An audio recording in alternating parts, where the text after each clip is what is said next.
ہمارے دماغ میں یہ بات ڈال دیتا ہے کہ یہ ابھی موقع مل رہا ہے اس گناہ کے کرنے کا، تو گناہ کر لو، اللہ کی رحمت بڑی وسیع ہے، توبہ کا دروازہ کھلا ہے، پھر توبہ مانگ لیں گے، توبہ کر لیں گے۔ تو یہ ایک شیطانی وسوسہ ہے، اور اس کا جواب یہ علماء نے ارشاد فرمایا کہ اگر ایسے وسوسے کی بنا پر کوئی شخص اللہ اور اس کے رسول کی نافرمانی کر رہا ہے اور کہہ رہا ہے کہ میں بعد میں توبہ کر لوں گا، ہو سکتا ہے اس کی زندگی وفا نہ کرے اور اس کو توبہ کرنے کا موقع ہی نہ ملے۔ اس لیے موت کا تو کسی کو پتہ نہیں ہے، کسی وقت بھی آ سکتی ہے، کہیں بھی آ سکتی ہے۔ تو اگر اس بنا پر اگر ہم غلطی کریں گے، گناہ کریں گے، تو پروردگار عالم ہمیں محفوظ فرمائے، اور اس لیے موت سے پہلے پہلے زندگی کے ہر لمحے کو ہم غنیمت جانیں،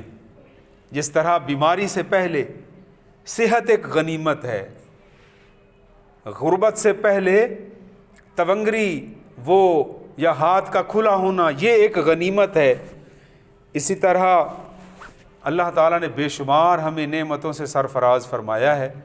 ہمیں ان کی قدر کرنی چاہیے۔ بے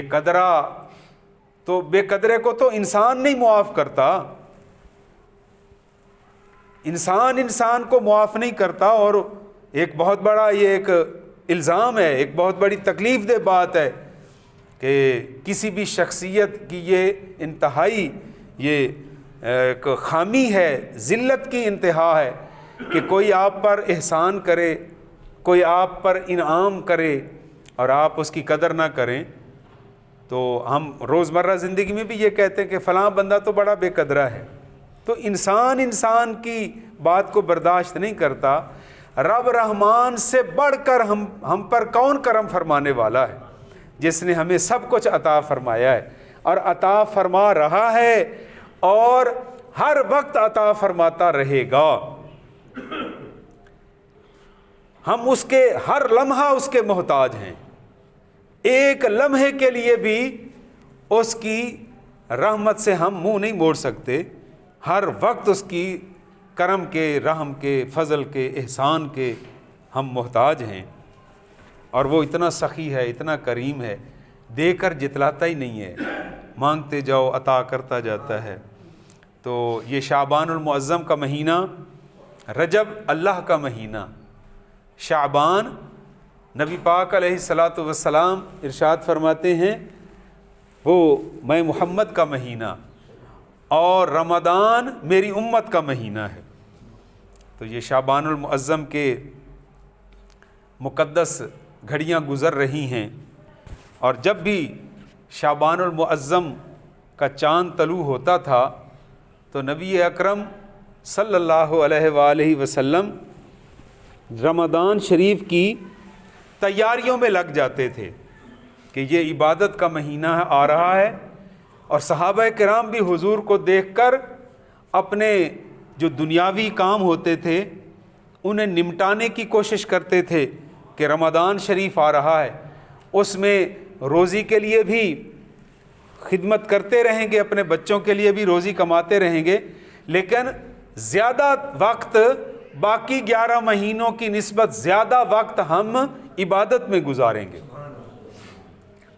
تو رمضان شریف کی آمد ہے، اور شعبان شریف کی آج 17 تاریخ ہے، اور ابھی شب برات گزری ہے۔ شب برات میں خوش قسمت لوگوں نے عبادت کی ہوگی، اللہ پاک سب کی عبادت کو قبول و منظور فرمائے اور رزق حلال میں وسعتیں اور برکتیں عطا فرمائے۔ تو شب برات میں بھی اللہ پاک کی رحمت چھم چھم برستی ہے، اور اعلان ہوتا ہے کوئی مجھ سے مانگنے والا اس کو عطا کیا جائے۔ تو جو قدر والے ہیں، جو اللہ کی نعمتوں کی قدر کرنا جانتے ہیں، وہ زندگی کے ایک ایک لمحے سے فائدہ اٹھاتے ہیں، غفلت، سستی، لاپرواہی کو اپنے قریب نہیں آنے دیتے۔ حضرت موسیٰ علیہ السلام کہ زمانہ پاک میں ایک دفعہ بارش برسنا بند ہو گئی، قحط کا عرصہ آ گیا، تو بنی اسرائیل کے لوگوں نے جمع ہو کر آپ کی خدمت میں عرض کی کہ اللہ کی بارگاہ میں دعا کریں کہ بارش ہو جائے۔ آپ نے فرمایا سارے لوگ اکٹھے ہو جاؤ۔ اکٹھے ہو گئے، آپ نے دعا کے لیے ہاتھ اٹھائے، یا رب العالمین تیری مخلوق محتاج ہے، بارش، رحمت کی بارش عطا فرما۔ تو ارشاد ہوا، اے میرے کلیم، اس مجمع میں، یہ جو آپ کے سامنے آپ کی امت کے لوگ بیٹھے ہیں، اس مجمع میں ایک ایسا شخص ہے، اس کی نحوست کی وجہ سے بارش رکی ہوئی ہے، بارش کا سلسلہ رکا ہوا ہے۔ آپ بڑے جلالی پیغمبر ہیں، حضرت موسیٰ علیہ السلام بڑے جلال والے ہیں، تو آپ نے ڈانٹتے ہوئے فرمایا، کون ایسا بدبخت ہے جو ہماری اس محفل میں اور مجلس میں آیا جس کی وجہ سے اللہ کی رحمت رکی ہوئی ہے، وہ ہماری اس مجلس سے نکل جائے۔ اب ہر بندے نے اپنے اپنے گریبان میں جھانکا، سب کہتے تھے میں نے فلاں فلاں گناہ کیے، ہر ایک کو اپنا ایک ایک کیا ہوا گناہ یاد آنا شروع ہو گیا۔ لیکن اسی مجمع میں ایک ایسا شخص بھی بیٹھا تھا، اس کی آنکھوں سے آنسو بھی آ گئے، اور اس نے اپنے آپ سے کہا، اے بندے خدا، اس بھرے مجمع میں تو سب سے بڑا گناہ گار ہے، تیری وجہ سے اللہ کی رحمت لوگوں سے روٹھ گئی ہے، آ نہیں رہی۔ تو اس نے بیٹھے بیٹھے ہاتھ اٹھائے بغیر وہ اس تواب اور اس رحیم کی بارگاہ میں رابطہ کیا، اے توبہ قبول فرمانے والے، اپنی مخلوق پر رحم فرمانے والے، میں مانتا ہوں کہ میں تیرا مجرم ہوں، تیرا باغی ہوں اور تیرا سرکش ہوں، لیکن اگر میں ایک ایک گناہ کو مان رہا ہوں، اگر میں اب اٹھ کر باہر نکل کر جاتا ہوں تو بدنام ہو جاؤں گا،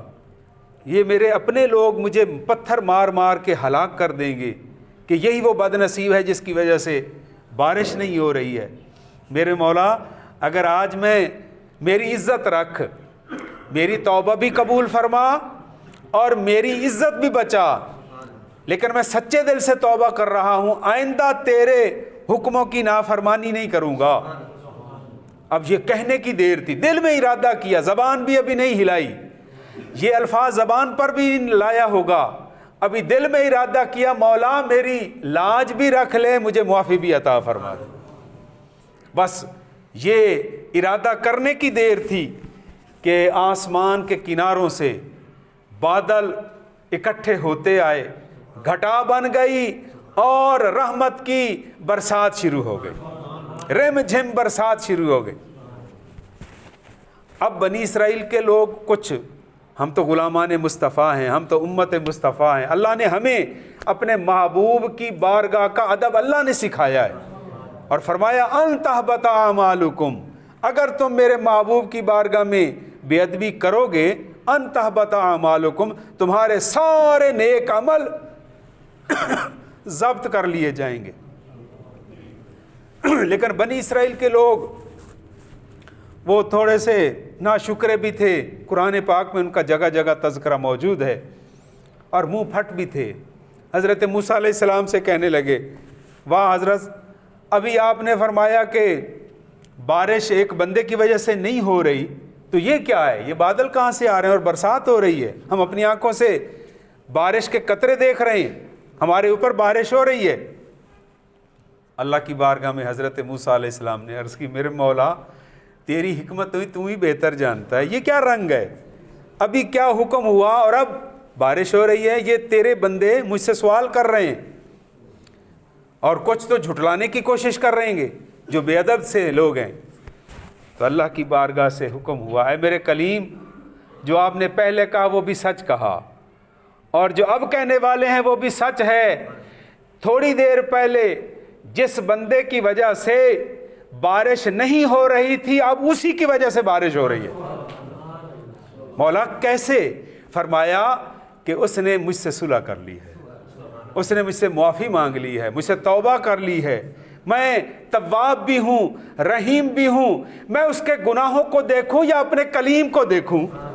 اے میرے موسیٰ، میں نے تیری وجہ سے اسے معافی عطا فرما دی، اس نے مجھ سے وعدہ کیا ہے۔ تو حضرات محترم، پروردگار عالم ہم سب کو پہلے تو نیک کاموں کی توفیق عطا فرمائے، یہ بھی قابل غور بات ہے۔ اگر کوئی ہم نیک کام کرتے ہیں تو شیطان ہم پہ دوبارہ وار کرتا ہے، وہ ہمارے ذہن میں یہ خیال ڈال دیتا ہے کہ یہ تو تو نے کیا ہے۔ جب یہ تو والی بات آ جائے، فوراً لا حول ولا قوت الا باللہ العلی العظیم پڑھ کر شیطان کو بھاگنے پر مجبور کر دیں اور یہ کہیں کہ یہ نیک کام میں نے نہیں کیا، اس کا کرم سے ہوا ہے۔ اور جب وہ کام ہو جائے تو پھر شکر کریں اللہ کی بارگاہ میں، یا رب العالمین کرم کی نظر فرما، یہ قبول بھی فرما، یہ نیک کام قبول بھی فرما۔ اور ہم تو حضور کے ماننے والے ہیں۔ میں نے پہلے بھی ایک بتایا ہے کہ ایک شخص سردیوں میں اپنے حمام کو گرم کرنے کے لیے پانی کے نیچے آگ جلا رہا تھا۔ باہر سے کہیں وہ اونٹ کی ہڈیاں بھی اٹھا کر لے آیا، خشک ہڈیاں، ان کو بھی چولہے میں ڈال دیا، آگ میں ڈال دیا کہ آگ زیادہ بھڑکے گی۔ 3 مرتبہ اسے ایسا کیا اور تینوں مرتبہ اونٹ کی ہڈیاں خود بخود اچھل کر باہر گرتی۔ جب وہ حیران ہوا کہ ہڈیوں کو آگ کیوں نہیں لگ رہی، تو ہاتف غیب سے آواز آئی، ان ہڈیوں کو آگ اس لیے نہیں لگ سکتی کہ اس اونٹ نے اپنی پشت پر اپنے مالک کو سوار کرا کر کعبے کا دیدار کروایا تھا، مکہ شریف میں کعبے کا دیدار کروایا تھا، اس لیے اس کو آگ نہیں لگ سکتی۔ تو علماء نے اس کا نتیجہ یہ نکالا کہ جب حج پر جانے والے اونٹ کی یہ شان ہے تو حاجی کا شان کیا ہوگا کہ جس نے کعبے کو آنکھوں سے دیکھ لیا۔ اور پھر حضور کے شان کا کیا عالم، ساری کائنات کعبے کی طرف جھکتی ہے اور کعبہ آمنہ کے لال کی طرف جھکتا ہے۔ حضور کعبے کا بھی کعبہ ہیں۔ اللہ پاک ہمیں توفیق عطا فرمائے نیک کاموں کی، وما علینا الا البلاغ۔